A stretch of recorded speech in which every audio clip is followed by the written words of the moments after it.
What's going on, everybody? It's Big L here, bringing you our Week 8 battle of the WPF Season 7 in the Gyarados division. This week, we're taking on Coach Asdf and the Sydney Thunderous. If you watched our team builder, you know what we're bringing and why we're bringing it. If you missed it and want to go check it out before you watch this, I'll put a link on the top of the screen so you can go check that out real quick. But we'll just go over what we're bringing real quick. We're bringing Togekiss, Heatran, Mega Lopunny, Vaporeon, Sarina, and Necrozma. ASDF is bringing Dragapult, Mega Gallade, Rotom Wash, Galarian Weezing, Mandibuzz, and the Snorlax. At Team Preview, I was really excited to see no Melmetal. That thing just completely punched holes in a lot of my team. So not seeing it was really good. I didn't really prep that much for Galarian Weezing, and at Team Preview, I was like, oh crap, this thing's a problem because I don't really have much of a way to break it outside of Necrozma and maybe a Flash Cannon from Heatran if he would leave it in. So this thing's going to be I knew that thing was going to be a problem for me. As far as leads go, I didn't really see a reason to lead anything but Mega Lopunny. If you would lead something like Rotom, we could go for Fake Out and Scout for the Scarf. Because I do think if he does bring a Scarfer, especially on the team that you see in front of you, Rotom would be the best candidate out of all of them. And we can Scout for that and then switch out into something that we might want to potentially take that Will-O-Wisp if he stays in or something else. But we'll just hop right into it. And so we see that he leads the Rotom Wash, which is kind of annoying, but it's okay. We can go ahead and just go for a Fake Out. We can make Evolve go for a Fake Out as he switches right back out into the Galarian Weezing. And we know that is fully defensive, and he's Rocky Helmet. My switch here is easily Heatran. There's not really anything Weezing can do to it, as he goes for Toxic Spikes. I don't really want those up. I figure his switch would either be Snorlax or Rotom. With this set, Fire Blast was doing a pretty good chunk to Rotom if he brought it in.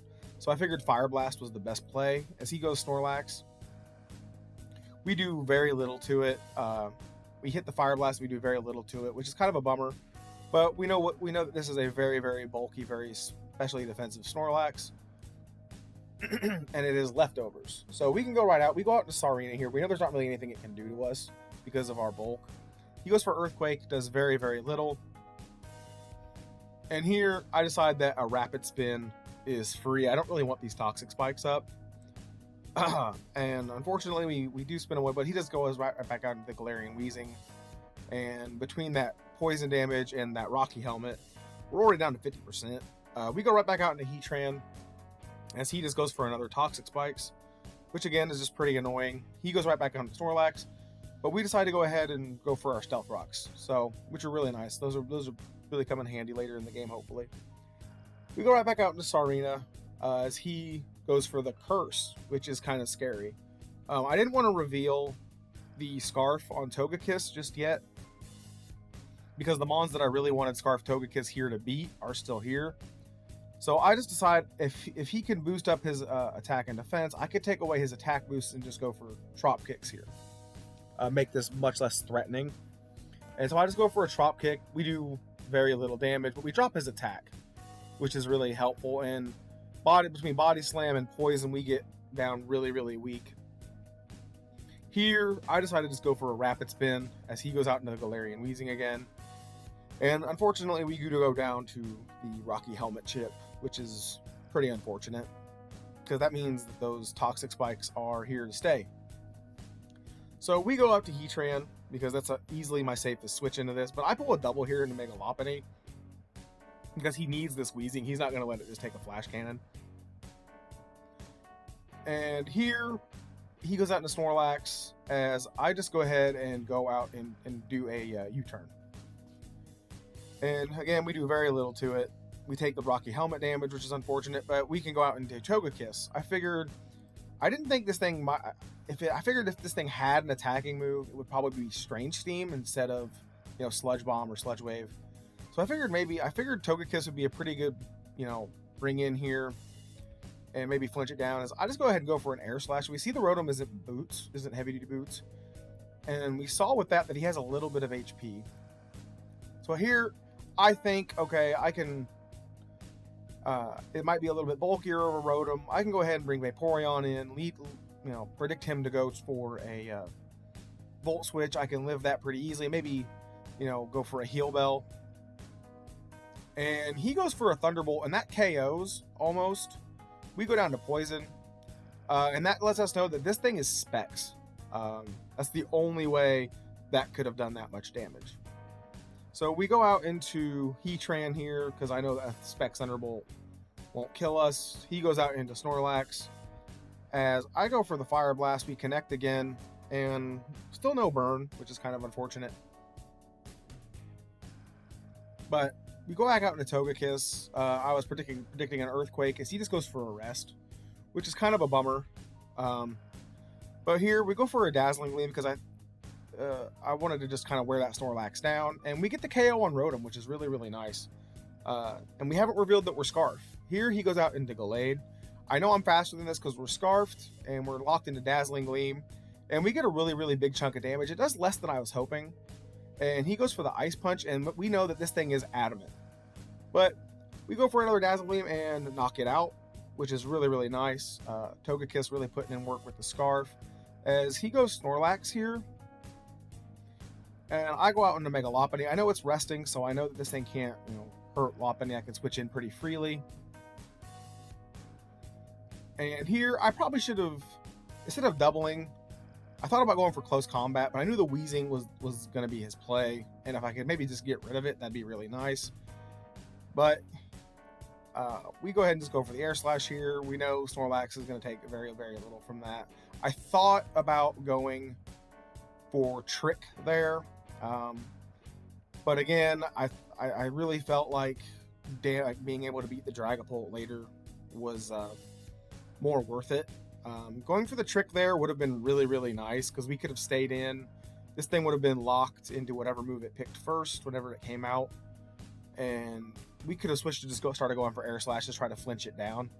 And if you would have stayed in with the Galarian Weezing, we could have, gotten it, made it choice locked, which would have been nice. Either one of those Pokemon being choice locked would have been nice, but we went for the damage, and unfortunately, that would have been the better play. But we go out to Heatran, and I just think to myself, this thing, maybe I can get a Spadef drop with Flash Cannons. Flash Cannon does 30%, and he just goes for the Earthquake and gets the KO. Here, I decide to go out into Togekiss and trick it. And I was kind of hoping he would try to set up here or rest.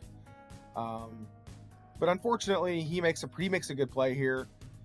We go for the trick to give it a Scarf, hoping he would either rest or curse, but he goes for the Body Slam and just claims the KO. So I go out here into Mega Lopunny, and probably should have close combated here, honestly, but we just went for the U-turn because I thought maybe Necrozma could pull this back. So we go out into Necrozma, and I clicked Heat Wave here. I probably should have I didn't know if he would sack this. That was the thing. Because I'm pretty sure, as worn down as Lopunny was, he didn't need this to beat Lopunny anymore. But here I just go for the Heat Wave, as he does go into the Mandibuzz. We see that it's heavy duty boots, and we see that it is especially defensive Mandibuzz. This goes on for a little bit. I'm sitting here deciding between going for Heat Wave or going for the Rock Polish. Looking back, Rock Polish was probably the play, but I didn't know if this thing had foul play, if it had any way to really hit me. But he's just gonna start roosting up, trying to stall me out of foul play. Heat Wave, see maybe kind of set I am. And here I'm just gonna go ahead and Moonlight. I don't want this thing getting too weak. This is basically my only win con. As he goes for the Defog, I guess, which is a really good play on his part. He saw that both my Pokemon were poisoned. He didn't need his Toxic Spikes up anymore, and now that his Weezing and Snorlax can switch in without taking any rocks damage, which it was a really smart play on his part. And here again, I'm thinking about going for the Rock Polish, as he goes for the U-turn and pops my weakness policy. If I had gone for the rock polish there, we would have been able to outspeed everything on his team. The Galarian Weezing is really weak. This Mandibuzz cannot take 2 heat waves. The Dragapult can't take a stored power at this point.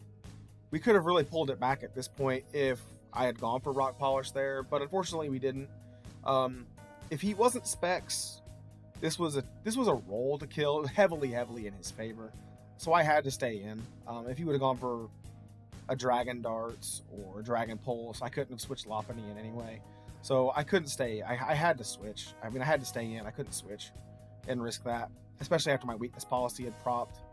So that goes down here. I just decide I'm going to go for a fake out. I didn't really see any reason not to.